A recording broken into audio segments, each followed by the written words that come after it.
আল্লামা মামুনুল হক, আপনি জামাত শিবিরকে চিনেন না, আজ আপনি তাদের সাথে আছেন। আপনাকে বাংলার হিরো বানিয়েছে তারা। চতুর্দিকে আপনার প্রশংসা। কেউ আপনাকে অপমানিত করলে তারা দারাজ কণ্ঠে হুঙ্কার দিয়ে বিরোধিতা করছেন, প্রতিবাদ করছেন। কিন্তু আপনি যদি কোনোদিন এই জামাতের বিরোধিতা করেন, এই জামাতের মতের সাথে দ্বিমত পোষণ করেন, এই জামাত শিবির আপনাকে গোটা বাংলাদেশে 501 গোটা বাংলাদেশে 501 বলে ভাইরাল করে দিবে। আপনাকে বাংলার সবচেয়ে চরিত্রহীন লম্পট বানিয়ে দিবে যদি আপনি এদের মতের বিরোধিতা করেন। এটাই হলো জামাত শিবির, এটাই হলো বাংলাদেশ জামাত ইসলামী, এটাই হলো বট বাহিনী।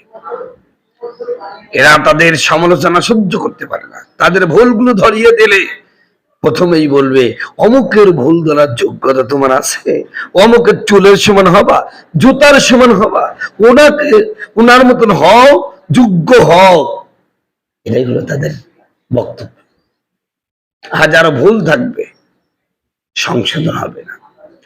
বারবার বলেছি, একজন দাড়িটা ছিল ভাবছে সে কেমনে একটা ইসলামী দলের নায়েব আমির হয়।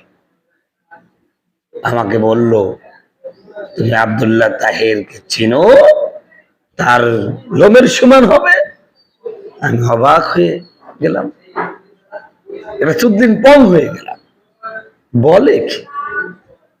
12 বছর পড়াশোনা করলাম, আবার প্রায় 15 বছর শিক্ষকতা করছি, কোরআন হাদিস মন্থন করলাম, তারপরে বলে তার একটা চুলের সমান হতে পারলাম না। আজীব। সম্মানিত বন্ধুগণ, আমার ভাইয়ের, আমার আজকে কেউ কেউ বলছেন মামুনুল হক আধা মওদুদি হয়ে গেছে। না, মামুনুল হক রাজনীতির সাথে যেগুলো করছেন ঠিক আছে, কিন্তু মামুনুল হক সবচেয়ে বড় ভুল সেদিন করবে যেদিন জামাতের সঙ্গ ত্যাগ করবে, সেদিন তার কিয়ামত হবে। সেদিন এই বাংলার জনগণ তাকে নতুন ভাবে চিনবে। জাসিরা তাকে 501 নম্বরের লোক বলে গোটা বাংলাদেশে ভাইরা। আল্লাহ বলেন, কথা রব্বুকা আল্লা তা'বুদু ইল্লা ইয়্যাহু ওয়া বিল ওয়ালিদাইনি ইহসানা। তোমার রবের পক্ষ থেকে একথা শিরোধার্য হয়ে গেছে, তুমি তোমার রব ছাড়া কারো গোলামি করো না, আর তোমার পিতামাতার সাথে সদাচরণ করো। কেন করবা?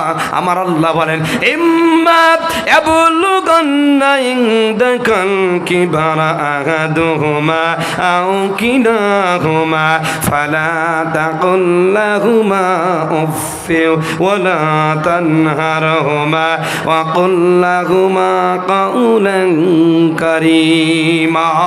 আল্লাহু আকবার।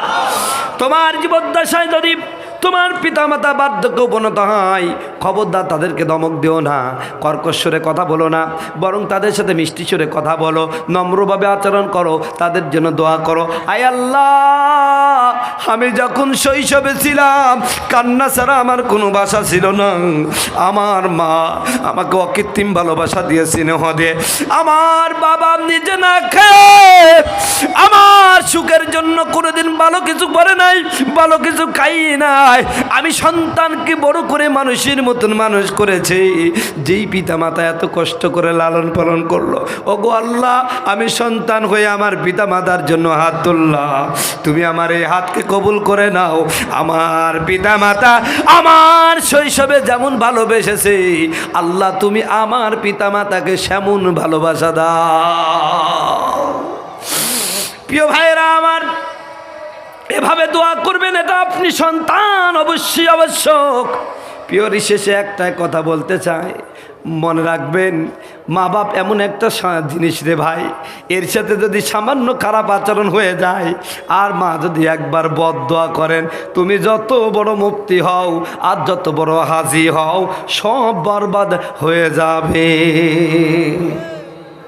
আর একটা কথা বলি ভাই, কষ্ট পাবেন, সময় সবে শেষ হয়ে যাচ্ছে। আমি তো কালেকশন মনে করে একটু করবো, লোককে আর একটু আসবে, তারপরে করবো না, শুরু করে দেবো কিছু। আপনারা যদি যেটা বলবেন সেরকমই হবে। আপনাদের কষ্ট হচ্ছে না তো ভাই? আলোচনা দেখুন মনেই পড়ে গেল আমার বন্ধুগণ, আমার ভাইয়েরা, হজরতে বাইজিদ বুস্তামি একবার হজ করতে গেলেন। কি করতে? হজ করতে। আপনারা তো জানেন বাইজিদ বুস্তামি আল্লাহর হলে এসে মায়ের দোয়ায়। কার দোয়ায় ভাই? মায়ের দোয়ায়। তো বাইজিদ বুস্তামি হজ সমাধান করার পরে আল্লাহকে বললেন, আল্লাহ এত মানুষ বিভিন্ন প্রান্ত থেকে হজ করতে আসছে, তুমি কি সবার হজ কবুল করনি? আল্লাহ পাক হযরতে বাইজিদকে ইলহাম করলেন, বাইজিদ রে, আমি সবার হজ কবুল করেছি, একজন মানুষের হজ কবুল করে নাই। আল্লাহর কাছে তখন বাইজিদ বুস্তামি বললেন, আল্লাহ সেই লোকটার পরিচয় দেওয়া যাবে? কয় হ্যাঁ দেওয়া যাবে। ওই যে ইরাকের বলখ নগরে একটা পাহাড় আছে, ওইখানে এই লোকটার নাম হলো বিন্নে হারুন, তুমি তার কাছে চলে যাও।